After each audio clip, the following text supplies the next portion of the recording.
자, 오늘 레시피는요. 시청자가 가장 궁금하게 생각하는 질문 베스트 7입니다.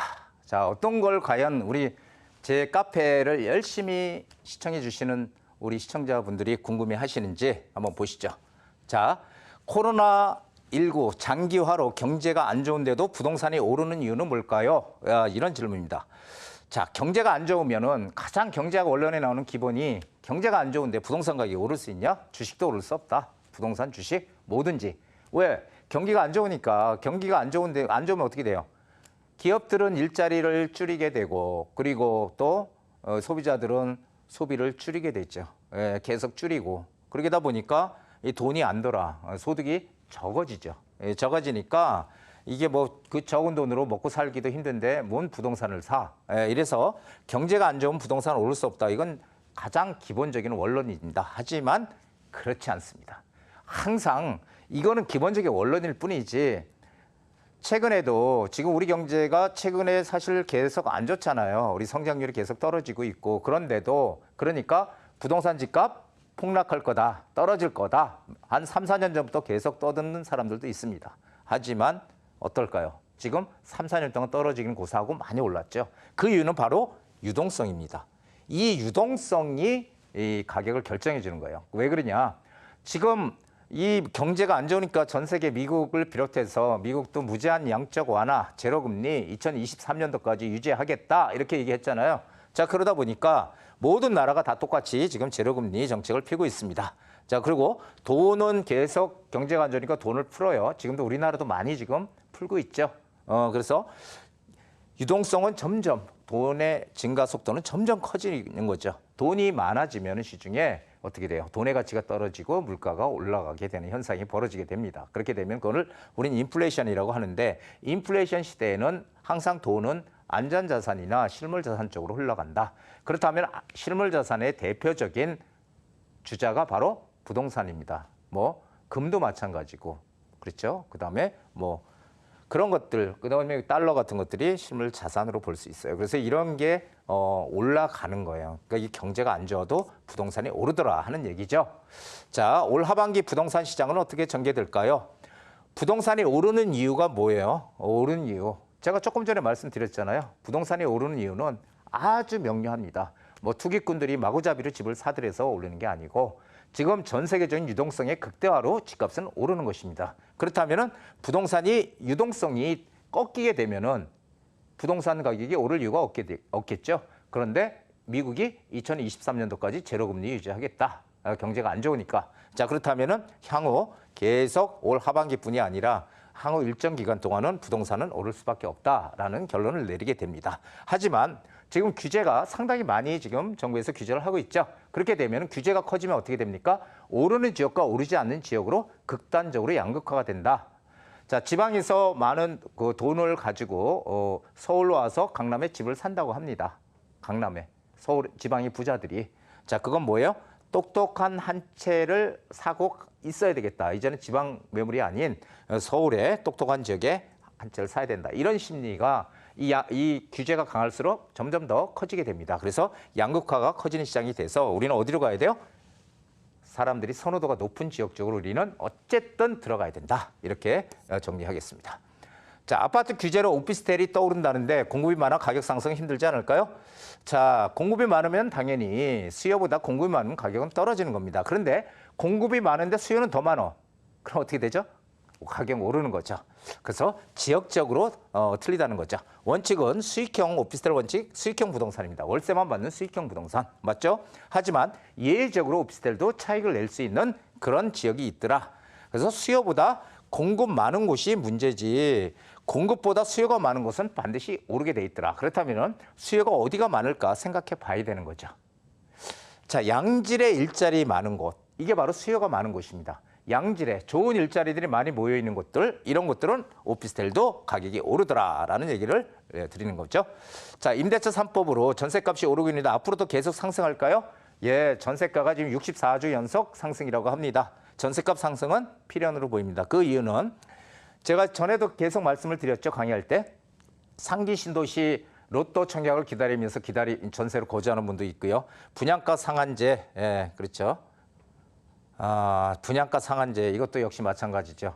이것도 그 분양가 상한제에서 아파트 당첨되면은 받아야 되니까 이게 기다리는 분들 집 없이 그리고 임대차 3법 이런 것들로 인해서 전세가 지금 완전히 급감을 하고 있습니다. 1000세대가 넘는 2000세대 단지에서도 전세가 하나도 없는 그런 단지가 나온다는 거죠. 자, 전세가가 그럼 급등하면 어떻게 될까요? 전세가 급등은 뭐 필연이죠. 가을 이사철에 지금 전세 물량 없습니다. 자, 그렇다면 전세가 급등은 이 전세가 급등은 반드시 일정 부분 전세가가 상승하면 뭐를 움직여요? 매매 수요를 끌어올린다는 겁니다. 매매 수요로 전환이 된다. 이런 것들이 상당히 저는 안타깝습니다. 전세가가 많이 오르게 되면 누가 가장 고통을 받을까요? 집주인들이 고통을 받을까요? 아니죠. 서민들이 고통을 받습니다. 전세 물건을 구하지 못해서. 그래서 좀 답답한 감은 있지만 어쨌든 이 전세가 급등은 계속 될 거고요. 이 전세 수요가 매매 수요로 전환되는 그런 시점이 올 거다. 각종 규제로 거래가 감소하여 부동산 가격이 하락 국면으로 간다는데 맞는 말인가요? 거래량이 엄청나게 거래량이 지금 감소된 건 맞습니다. 그러나 시장에 매물이 쌓이고 있는지를 한번 우리는 봐야 돼요. 왜? 시장에 매물이 없으면 가격은 오르게 돼 있어요. 이게 이 매매가가 떨어지려면요. 거래량이 완전히 확 줄어들어 버리고 그리고 시중에 거래가 안 되니까 매물들이 막 쏟아져야 되는데 지금 시장에 매물은 안 쏟아지고 있는 거죠. 쏟아지고 있다면 어디가 쏟아지고 있을까요? 지방이 문제라는 거죠. 지방이 오히려 그런 갭 투자나 이렇게 샀던 매물들이 쏟아지고 있다. 이제 그런 데는 쏟아질 가능성이 더 크다라는 얘기고 서울과 수도권 지방의 격차는 갈수록 벌어질 것이니까 우리는 어느 쪽으로 우리는 투자를 할 때 들어와야 될까? 한번 우리 시청자분들은 곰곰이 생각해 보시기 바랍니다. 자, 인서울 하라는 얘기는 들었는데 지방 투자는 하면 안 되는 것일까요? 이렇게 했습니다. 자, 이거는 제가 그 인서울이라는 거는 모든 부동산 전문가들이 옛날부터 했던 얘기죠. 서울에다 투자하는 게 가장 이익이 극대화되더라, 지방보다. 이런 얘기를 많이 드렸는데, 자, 근데 지금은 바뀌었습니다. 지방은 과거 이 서울의 집값이 오르는 게 왜 오를까요? 미국에 우리가 서울이 수도라서 그럴까요? 행정 수도라서 아니죠. 미국도 행정 수도는 워싱턴입니다. 그리고 경제 수도가 뉴욕이죠. 세종시가 행정 수도로 우리 다 이전을 해가면은 서울은 경제 수도로 남습니다. 하지만 그렇다고 서울 집값이 잡힐까요? 저는 거기 좀 의문이라고 생각합니다. 왜? 미국도 행정 수도는 워싱턴이지만 집값이 가장 많이 오른 데는 뉴욕이거든요. 왜? 거기에 모든 인프라가 집중이 돼 있기 때문에 그렇습니다. 똑같죠? 그래서 과거 서울에 들어와라고 했지만 앞으로는 어떻게 된다고요? 무조건 인서울이 아니라 서울에서도 어느 쪽에 들어오느냐가 중요하다는 것입니다. 어느 쪽, 이 방향을 잘 잡으셔야 됩니다. 특히 지방에서 서울로 뭔가 내가 정말 가치 있는 지역에 투자를 해보고 싶다. 뭐 이렇게 생각하는 분들, 그런 분들은 서울 어디에 투자할 것인가 중요합니다. 자, 양극화 또는 차별화, 뭐 똑같은 얘기라고 보죠. 양극화 또는 차별화는 시간이 지나가면 지나갈수록 어떻게 된다요? 극대화될 것입니다. 자, 미국의 집값의 격차, 미국의 뉴욕과 이 지방 간의 격차 어마어마하게 벌어져 있습니다. 우리나라는 미국과 비교해보면 상대적으로 서울과 지방과의 격차는 상대적으로 작게 벌어져 있습니다. 그렇다면 앞으로 어떻게 전개될까요? 우리도 미국처럼 더 크게 벌어질까요? 아니면 더 좁혀질까요? 저는 전자라고 봅니다. 더 벌어질 것이라고 보기 때문에 인서울 하되 서울에 어디에 투자하느냐가 중요하다. 자, 부동산 투자 시 고려해야 할 점 마지막이죠. 무엇이 있을까요? 가격이 싸다. 자, 많은 분들이 이런 얘기를 합니다. 제가 상담을 하면서 얘기하다 보면은 왜 이쪽을 보시고 계십니까? 이렇게 물어보면 그분들이 하시는 말씀이 이쪽이 조금 저평가되어 있는 것 같습니다. 이렇게 얘기를 하시거든요. 그럴 때마다 제가 말씀드리죠. 가격이 싸다고 저평가된 게 아니고요. 싼 이유가 있는 것입니다. 그래서 제가 항상 무슨 얘기를 드려요? 싼 게 비지떡이다. 이런 얘기 우리 부동산에서 똑같이 적용이 된다. 이런 얘기를 드리는데 싸다고 저평가된 것이 아니고 싼 거는 반드시 싼 이유가 있는 거고요. 비싼 거는 반드시 비싼 이유가 있는 것입니다. 자, 88년도에 강남 대치동의 음마아파트가 8천만 원이었습니다. 지금 같으면은 20억이 넘어가니까 지금 같으면은 진짜 과거로만 돌아갈 수 있으면 엄청 많이 살 것 같죠? 하지만 그 당시 8천만 원은 지금 아무나 살 수 없는 또 엄청난 큰 금액이었습니다. 항상 부동산은 우상향해 왔다는 거를 제가 우리 시청자분들한테 꼭 말씀을 드리고 싶습니다. 그래서 우리는 항상 이 금액이 중요한 게 아니라 내가 금액을 투자했을 때 어느 정도 이익을 낼 것인가, 투자금 대비 얼마의 이익을 낼 것인가. 1억 투자해서 1억 이익 나면은 수익률이 100%입니다. 자, 20억 투자해서 2억 이익 나면 몇 프로입니까? 10%입니다.